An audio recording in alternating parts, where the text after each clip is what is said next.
Hi friends, welcome back to my channel. இதுவரை நம்ம சேனலை சப்ஸ்கிரைப் பண்ணலையா? ஏகே ஃபேமிலி கிச்சனை சப்ஸ்கிரைப் பண்ணிக்கோங்க. லைக் பண்ணுங்கள், ஷேர் பண்ணுங்கள், கமெண்ட் பண்ணுங்கள்.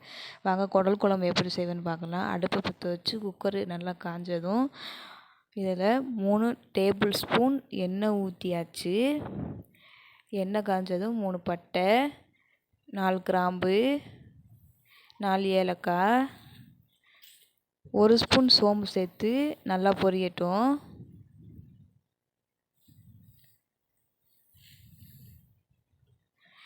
ரெண்டு வெங்காயத்தை நறுக்கி வச்சுருந்தேன், அதையும் சேர்த்து நல்லா வதக்கிக்கலாம்.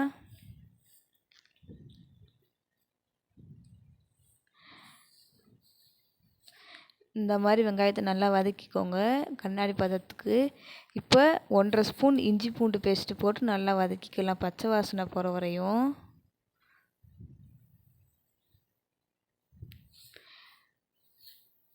பாருங்கள், பச்சை வாசனை போயிடுச்சு.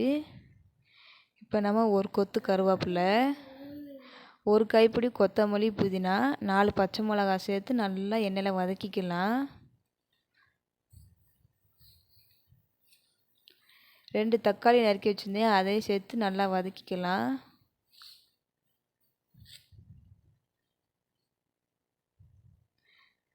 தக்காளி மசிய ஒரு பிஞ்சு சால்ட்டு சேர்த்து நல்லா கலந்து வதக்கிக்கலாம். தக்காளியை கிளறி விட்டாச்சு. இப்போ மூடி போட்டு ஒரு 10 நிமிஷம் மூடிக்கலாம். அதுக்கு ஒரு தேங்காய் பேஸ்ட் அரைச்சிக்கலாம். 1 ஸ்பூன் சோம்பு சேர்த்து 1/2 கப் தேங்காய் சேர்த்து நல்லா கொரப்பாக அரைச்சாச்சு. இப்போ தண்ணி ஊற்றி நல்லா மையாக அரைச்சி வந்தாச்சு. இப்போ அதை ஓரமாச்சு. இப்போ ஓப்பன் பண்ணி பார்க்கலாம். பாருங்கள், தக்காளி நல்லா மசிஞ்சிருச்சு.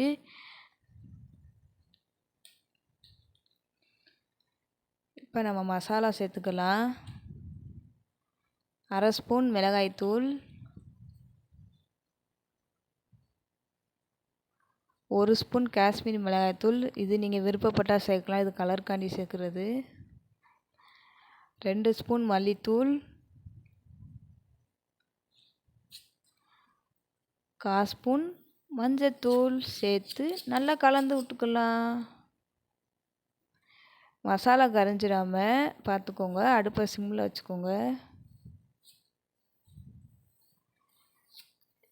இப்போ நான் கொஞ்சமாக தண்ணி ஊற்றி நல்லா கலந்து விட்டுக்கிறேன். இப்போ மூடி போட்டு மூடி எண்ணெய் பிரிஞ்சு வர வரையும் வச்சுருக்கலாம். பாருங்கள், எண்ணெய் பிரிஞ்சு வந்திருக்கு. இப்போ நம்ம நல்லா கலந்து விட்டுக்கலாம். இப்போ நான் குடலை சுத்தம் பண்ணி வச்சுருக்கேன். நல்லா மஞ்சத்தூள் போட்டு பாருங்கள். இப்போ அதையும் சேர்த்து நல்லா கலந்து விட்டுக்கலாம்.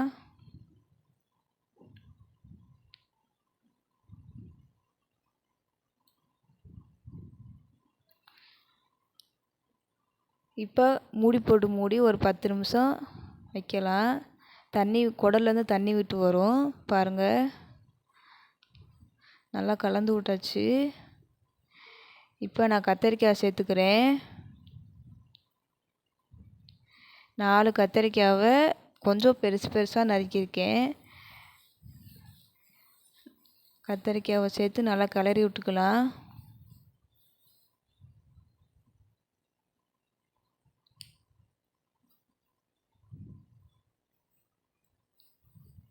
மூடி போட்டு மூடி ஒரு 10 நிமிஷம் வச்சுக்கலாம். ஓப்பன் பண்ணி பார்க்கலாம். பாருங்கள், தண்ணி விட்டு வந்திருக்கு. நல்லா கலந்து விட்டுக்கலாம். கத்திரிக்காய் நல்லா எண்ணெயில் வதங்கியிருக்கு. இப்போ 1.5 செம்பு நான் தண்ணி ஊற்றிக்கிறேன்.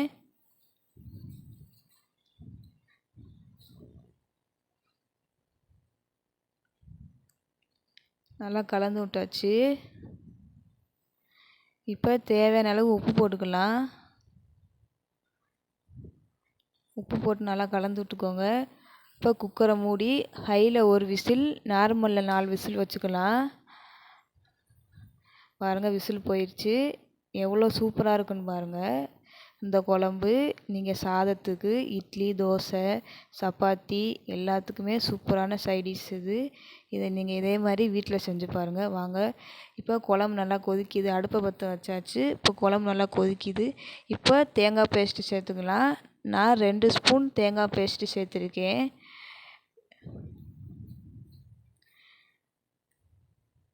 நல்லா கலந்து விட்டாச்சு. இப்போ நல்லா கொதிக்கட்டும்.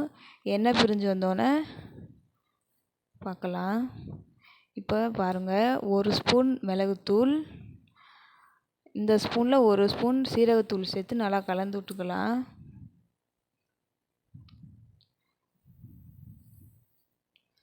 நல்லா கலந்து விட்டாச்சு. இப்போ 1 கைப்பிடி கொத்தமல்லி சேர்த்து நல்லா கலந்து விட்டுக்கலாம்.